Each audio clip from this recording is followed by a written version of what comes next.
नमस्ते मेरे प्यारे विद्यार्थी मित्रों, मैं सुनार सर। आज मैं एक नई वीडियो लेकर आपके सामने उपस्थित हूँ। हिंदी लोक भारती 10वीं कक्षा। हम इस धरती की संतति है। पूरक पठन आइए और इसकी विधा है कव्वाली। इसके रचनाकार यानी कव्वालीकार उमाकांत मालवीय। उमाकांत मालवीय का जन्म 1931 में हुआ था महाराष्ट्र के मुंबई में, और 1982 में उनकी मृत्यु हुई उत्तर प्रदेश के इलाहाबाद में। रचनाकार का परिचय लेंगे हम।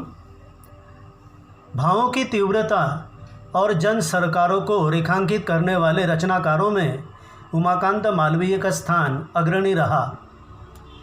मतलब जब वो लेखन करते हैं तो उनके लेखन में मन में फूटने वाले विविध प्रकार के भावों की तीव्रता देखी जाती है, और समाज से संबंधित ऐसा लेखन वो अधिक तौर पर करते हैं, और इस मामले में वो काफ़ी अग्रणी हैं, और इसीलिए उन्हें हिंदी साहित्य में नवगीत का भगीरथ कहा जाता है। आपने कविता के अतिरिक्त खंडकाव्य, निबंध तथा बालोपयोगी पुस्तकें भी लिखी। इनकी प्रमुख कृतियां हैं मेहंदी और महावर, देवकी, रक्तपथ, सुबह रक्त पलाश की, ये उनका कविता संग्रह है आदि। पद्य संबंधी जानेंगे। जैसा कि मैंने बताया, इसकी विधा है कव्वाली। कव्वाली का इतिहास 700 वर्ष पुराना है, या उससे अधिक भी हम कह सकते हैं। कव्वाली एक लोकप्रिय काव्य विधा है। यह तारीफ या शान में गाया जाने वाला गीत या कविता है। प्रस्तुत कव्वाली में कवि ने दो दलों की नोकझोंक पेश करते हुए शूरवीर ऐतिहासिक स्त्री पुरुष पात्रों का वर्णन किया है। नोकझोंक यानी आपस में होने वाली टीका टिप्पणी या दिल को चुभने वाली बातें। यहाँ स्त्री पुरुष को भारत माता के रथ के दो पहिए बताया गया है। यहाँ गाते समय पहला पद लड़कों का समूह, दूसरा पद लड़कियों का समूह और अंतिम पद दोनों समूह मिलकर प्रस्तुत करते हैं। ये कव्वाली का दृश्य है। यहाँ दोनों दल बैठे हुए हैं। बाईं दिशा में पुरुषों का अर्थात लड़कों का, और दाहिनी दिशा में लड़कियों का दल बैठा हुआ है। ये पुरुषों का दल है और ये स्त्रियों का दल है। दोनों आपस में नोक झोंक कर रहे। इस कव्वाली में ऐतिहासिक पात्र देखिए। रानी लक्ष्मीबाई, रजिया सुल्ताना, रानी दुर्गावती, रानी पद्मिनी, चांद बीबी और जयमल पत्ता। पौराणिक पात्र देखिए। पौराणिक पात्र उन पात्रों को कहा जाता है जैसे रामायण है, महाभारत है, या जो अन्य पुराण है, उन पुराणों में से लिए गए या उनसे संबंधित, उनसे जुड़े हुए पात्र। तो इस कव्वाली में ध्रुव, भक्त प्रहलाद, भरत, सीता, सावित्री आदि पौराणिक पात्र के रूप में उभरे हैं। ये कव्वाली का दृश्य आप देख सकते हैं। जैसा कि मैंने अभी जिक्र किया था, बड़ा ही मनमोहक और सुंदर दृश्य है। दोनों दल आमने सामने बैठे हुए हैं, एक पुरुषों का और एक स्त्रियों का, अर्थात लड़कों का और लड़कियों का। और पुरुषों का प्रतिनिधित्व करने वाला युवक, कव्वाली गाने वाला, वो सबसे आगे बैठा हुआ है, और इधर दाहिनी दिशा में लड़कियों का प्रतिनिधित्व करने वाली लड़की वो सबसे आगे बैठी हुई है। और दोनों हम एक दूसरे से किस प्रकार श्रेष्ठ है इस बात का दावा कर रहे हैं या बढ़ चढ़ कर बातें कर रहे हैं। आइए हम अभी कव्वाली की ओर आते हैं। कव्वाली शुरू करते हैं। सबसे पहले जो लड़कों वाला दल है वह किस प्रकार अपनी बड़ाई अपने शब्दों में बयान कर रहा है, अपनी श्रेष्ठता कैसे दिखाने की वो कोशिश कर रहे हैं, ये हम देखेंगे। हम उस धरती के लड़के हैं, जिस धरती की बातें क्या कहिए, अजी क्या कहिए, हाँ क्या कहिए, यह वह मिट्टी जिस मिट्टी में खेले थे यहाँ धुआं से बच्चे। लड़के यहाँ पर ये बताना चाहते हैं यहाँ पर धरती से हम अर्थ ले सकते हैं हमारी भारत भूमि, कि हम उस भारत भूमि के लड़के हैं, कि उस धरती के बारे में मैं कितनी तारीफ़ करूँ वो कम है। किन शब्दों में बताया आपको। सबसे पहले उन्होंने मिसाल दी है ध्रुव की। हमारे पुराणों में ध्रुव का वर्णन आता है। देखिए विद्यार्थी मित्रों, इस कव्वाली का स्पष्टीकरण लेते हुए हम आपको कुछ छोटी छोटी कहानियाँ भी सुनाएंगे। तो सबसे पहले यहाँ पर उल्लेख आया है ध्रुव का। एक राजा था उत्तानपाद और उसकी दो पत्नियाँ थी, सुनीति और सुरुचि। सुनीति का लड़का था ध्रुव और सुरुचि का लड़का था उत्तम। एक बार हुआ ये कि अपने पिताजी की गोद में बैठे हुए ध्रुव को उसकी सौतेली माँ सुरुचि ने देख लिया, और वैसे भी सुरुचि ये पति की प्रिय पत्नी थी। और जब उसने उस लड़के को पति के गोद में देखा तो उसे बहुत गुस्सा आया, और गुस्से के आवेश में उसने ध्रुव को उनकी गोद से खींच लिया और उसे डांटा, फटकारा कि कहा, अगर तुझे अपने पिताजी की गोद में बैठने का इतना ही शौक़ है ना, तो सबसे पहले जा वन में जाकर किसी ईश्वर की आराधना कर, और तब तू अपनी पिताजी की गोद में बैठ सकता है या सिंहासन पर बैठ सकता है। वैसे तो इस सिंहासन पर तेरे पिताजी की गोद में बैठने का अधिकार केवल मेरे बेटे को है, यानी कि उत्तम को है। और ये बात बड़ी चुभ गई ध्रुव को। वो माँ के पास जाकर रोया। माँ ने भी समझाया कि तेरी माँ जो है, सौतेली शब्द का उसने प्रयोग किया नहीं, लेकिन तेरी माँ ने सही तुझे बताया, जा बेटा तू भगवान की आराधना कर। और इसके बाद ध्रुव बालक किसी वन में चले गए थे। लंबे कालावधि तक उन्होंने भगवान विष्णु की आराधना की थी, जब तब किया था, और इसीलिए वो बड़े विष्णु के परम भक्त माने जाते हैं। विष्णु की कृपा हो गई और बाद में उन्हें आसमान में जो सप्तर्षि यानी 7 तारे दिखाई देते हैं, वहाँ बिल्कुल चमकता हुआ ध्रुव सा तारा, वहाँ पर उन्हें बैठने का अधिकार मिला। तो इतना तेजपुंज बालक जो ध्रुव हो गया वो एक लड़का ही था, ऐसा दम भर रहे यहाँ पर लड़के।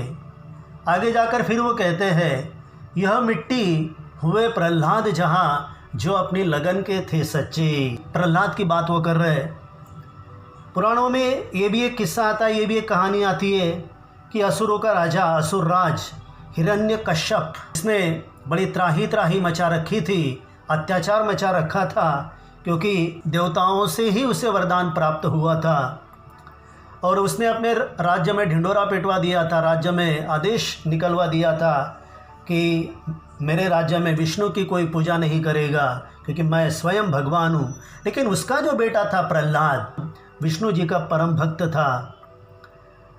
तो इस प्रहलाद से पिताजी को यानी हिरण्यकश्यप को नफरत सी पैदा हो गई, और उसने उसे मारने के लिए उसकी जो बहन थी होलिका, जिसे भी कभी आग में न जलने का वरदान प्राप्त हुआ था, तो इस विश्वास के साथ उसने उसकी गोद में बिठाकर आग के हवाले कर दिया, ये सोचकर कि होलिका तो बच जाएगी, लेकिन ये प्रहलाद जलकर खाक हो जाएगा। लेकिन वो तो विष्णु जी की माया, विष्णु जी की कृपा कि होलिका जलकर भस्म हो गई, लेकिन प्रहलाद बिल्कुल बच गए। और उसके दूसरे दिन भगवान विष्णु ने नरसिंह का अवतार धारण करके अत्याचारी दुराचारी हिरण्यकश्यप को अपनी गोदी में लिटाकर उसे मार डाला था, अपने नाखूनों के द्वारा उसे फाड़ डाला था। तो प्रहलाद जो था अपनी लगन का सच्चा था, उस पर जो धुन सवार थी विष्णु की भक्ति की। तो ऐसे हम वो लड़के हैं, किसके जैसे? प्रहलाद जैसे। पहले बताया ध्रुव जैसे, अब प्रहलाद का भी उन्होंने उदाहरण दिया है। आगे वो और एक उदाहरण देते हैं, शेरों के जबड़े खुलवा कर थे जहाँ भरत दतुली गिनते। विद्यार्थी मित्रों, हमारे पुराणों में उसकी भी कहानी आती है कि राजा दुष्यंत और शकुंतला के पुत्र जो कि भरत थे, वो बड़े ही मतलब बाल्यकाल से ही बड़े वीर और साहसी थे। वनों में जाते थे, पशुओं के साथ खेलते थे, उन्हें कभी कभी पेड़ों से बांध के रख देते थे, उनकी वीरता की तो यहाँ तक कहानी सुनाई जाती है कि वो शेर के जबड़े में हाथ डालकर उसे फैलाकर उसमें जो दतुली है यानी दांत है वो तक गिन लेते थे। तो हम भरत जैसे हैं, ऐसा वो यहाँ पर कहना चाहते हैं। आगे कहते हैं, जयमल पत्ता अपने आगे थे नहीं किसी को कुछ गिनते। जयमल पत्ता का भी उन्होंने उदाहरण दिया है। जयमल पत्ता यानी जिन्होंने चित्तौड़ की रक्षा करने के लिए अपनी जान की बलि चढ़ा दी थी। तो इस प्रकार हम भी जयमल पत्ता जैसे हैं, वीर है, साहसी है। इस प्रकार वो अपनी बड़ाई कर रहे हैं लड़कियों के सामने। और ये सारी मिसालें देने के बाद वो आगे जाकर कहते हैं, इस कारण हम तुमसे बढ़कर हम सबसे आगे चुप रहिए, अजी चुप रहिए, हाँ चुप रहिए, हम उस धरती के लड़के हैं। ठीक है, लड़कियों ने उनकी सारी बातें सुन ली है। अब लड़कियों की बारी है। कहती है वो, बातों का जनाब शौर नहीं, शेखी न बघारे, हाँ चुप रहिए। अरे अरे अरे, आपको तो बात करने का भी ढंग नहीं आता। ना काम करने का ढंग आपको आता है, ना बात करने का ढंग आता है। बातों का जनाब शौर नहीं, शेखी न बघारे, अपने बारे में ये बड़ी बड़ी बातें करने की, आत्म प्रशंसा करने की आदत ठीक नहीं है। तुम चुप बैठो, तुम्हें बोलने का कोई हक नहीं है। अब ज़रा हमारी बातें सुन लो। हम उस धरती की लड़की है, जिस धरती की बातें क्या कहिए, अजय क्या कहिए, हाँ क्या कहिए। हम भी उस भारत भूमि की लड़कियां हैं, जिस भारत भूमि के बारे में कितना भी कुछ कहा जाए उतना कम है। सबसे पहले उन्होंने उदाहरण पेश किया है, जिस मिट्टी में लक्ष्मीबाई जी जन्मी थी, झांसी की रानी। विद्यार्थी मित्रों, झांसी की रानी लक्ष्मीबाई के बारे में कौन नहीं जानता। उनके बारे में कहा जाता है, बुंदेलो हरबोलो के मुँह से हमने सुनी कहानी थी, खूब लड़ी मर्दानी, वो तो झांसी वाली रानी थी। जिस लक्ष्मीबाई ने अंग्रेज़ों का डट कर सामना किया था, और जब वो घोड़े पर बैठ जाती थी, घुड़सवारी करते थे, तो अंग्रेज़ भी उससे थर थर काँपते थे। और उसने अपनी झांसी को बचाने के लिए बलिदान तक कर दिया था। वो लक्ष्मीबाई, लड़कियां उसका नाम लेकर अपनी बड़ाई कर रही है। रजिया सुल्ताना दुर्गावती, जो खूब लड़ी थी मर्दानी। मर्दानी का मतलब होता है बिल्कुल वीर और बहादुर स्त्री। रजिया सुल्ताना, आप जानते होंगे विद्यार्थी मित्रों, दिल्ली का पहला सुल्तान जो था अल्तमश, उसकी बेटी जिसका नाम था रजिया सुल्ताना। जब अल्तमश की मौत हो गई थी, उत्तराधिकारी के रूप में रजिया सुल्ताना वहाँ पर विराजमान हो गई और बड़ी ही सुंदरता के साथ उसने राजगद्दी संभाली, वहाँ का प्रशासन संभाला। तो ये रजिया सुल्ताना, उसके बाद दुर्गावती का उन्होंने नाम लिया है। वो भी भारत की एक महान और बहादुर वीरांगना मानी जाती है। चंदेल राजा की पुत्री थी ये। इसके बारे में कहा जाता है कि तीर चलाने में और बंदूक चलाने में ये काफ़ी माहिर थी। वन में जाकर वो चीते का शिकार करना उसे बड़ा अच्छा लगता था। इस काम में उसे बड़ी दिलचस्पी थी। ऐसी ये दुर्गावती, जिसके नाम में ही दुर्गा है, जैसे दुर्गा का अवतार वो धारण कर लेती थी और अपने दुश्मनों के छक्के वो छुड़ा देती थी। आगे वो कहती है, जन्मी थी बीबी चांद जहाँ, पद्मिनी के जौहर की ज्वाला। चांद बीबी का भी आपने नाम सुना होगा। ये भी काफ़ी वीर थी और इसके वीरता के किस्से भी सुनाए जाते हैं। आगे जाकर उन्होंने पद्मिनी का नाम लिया है। पद्मिनी या पद्मावती, रानी पद्मावती चित्तौड़ के महाराजा रतन सिंह की पत्नी थी। ये बड़े ही बहादुर। उन दिनों या उस काल में जब जब विदेशी आक्रमणकारी आक्रमण किया करते थे चित्तौड़गढ़ पर, तो वहाँ की जो महिलाएं हुआ करती थी या वहाँ की रानियाँ जो हुआ करती थी, अपनी सारी वीरता दिखाने के बाद जब उन्हें ऐसा लगने लगता था कि अब हमें दुश्मन के सामने हथियार टेकने पड़ेंगे, तो ऐसे समय अपने स्वाभिमान की रक्षा करने के लिए या अपने नारीत्व की रक्षा करने के लिए या अग्निकुंड में वो कूद जाती थी और अपने आप को भस्म कर देती थी। जब एक बार अलाउद्दीन खिलजी उसने आक्रमण किया था चित्तौड़गढ़ पर, तो उस समय कई सारे राजपूत मारे गए थे या वो शहीद वहाँ पर हुए थे, मरते दम तक उन्होंने दुश्मन का सामना किया था। जब नारियों के लड़ने की बारी आई तो सबसे पहले पद्मिनी ने अपनी सेना का नेतृत्व करते हुए दुश्मनों का सामना किया था कि विधवा स्त्रियाएँ और स्वयं आगे रानी पद्मावती अर्थात पद्मिनी, इन्होंने वहाँ के जौहर कुंड में अपनी बलि दे दी थी और इस प्रकार अपना स्वाभिमान उन्होंने दिखाया था, अपना नारीत्व उन्होंने सिद्ध किया था। तो हम उस भारत भूमि की लड़कियां हैं, ऐसा वो आगे जाकर कहती है। सीता सावित्री की धरती जन्मी ऐसी ऐसी बाला। इसी हमारी भारत भूमि में सीता भी जन्मी, सावित्री भी जन्मी। सीता तो मर्यादा पुरुषोत्तम राम जी की पत्नी थी और हर सुख दुख में उन्होंने रामचंद्र जी का साथ दिया, वनगमन किया था। और सावित्री सत्यवान की पत्नी।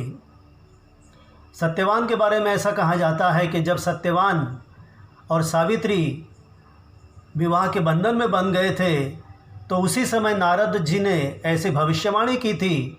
सावित्री जी से कहा था कि तुम्हारा ये पति सत्यवान, उसकी आयु केवल 1 वर्ष है, 1 वर्ष के बाद तुम विधवा हो जाओगे।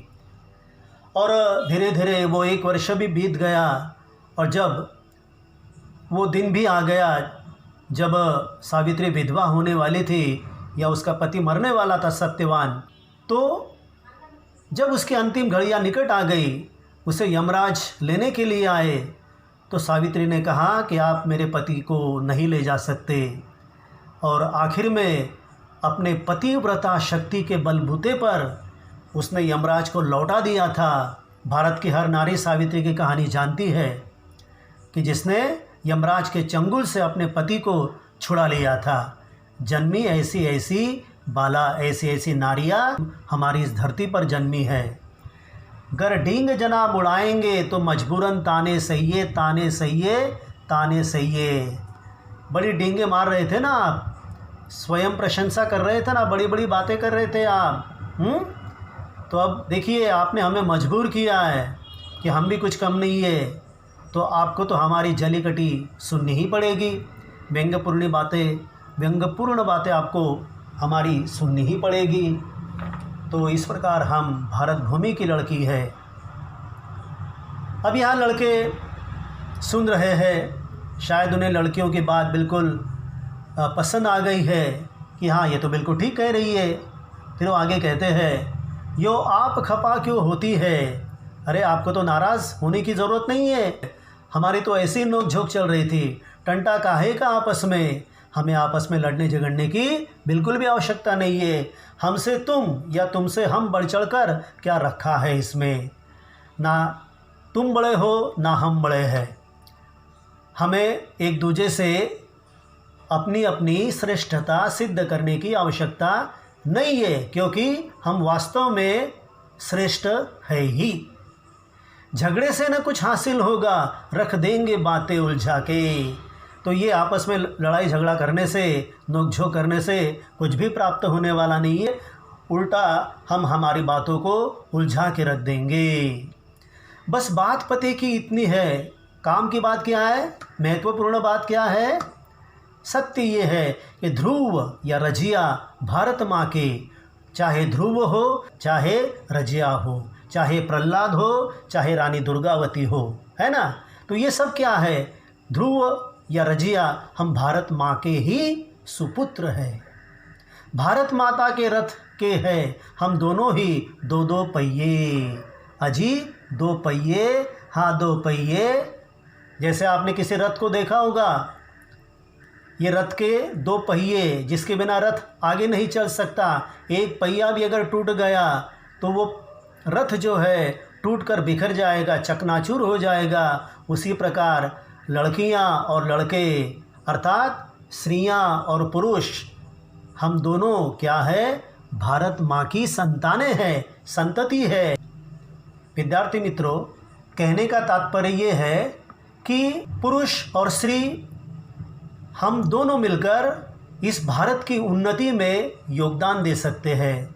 और इन दोनों के बिना या दोनों में से एक भी अगर पीछे हट जाता है तो भारत की उन्नति, भारत की तरक्की या भारत का विकास जो है वो तुरंत रुक सकता है और दुश्मन हम पर टेढ़ी नज़र डालकर हमें नुकसान पहुंचाने के लिए अपने कदम आगे बढ़ा सकता है। विद्यार्थी मित्रों, मैं आपसे उम्मीद करूंगा कि पिछली वीडियो की तरह ये वीडियो भी आपको अवश्य पसंद आ गई होगी। धन्यवाद।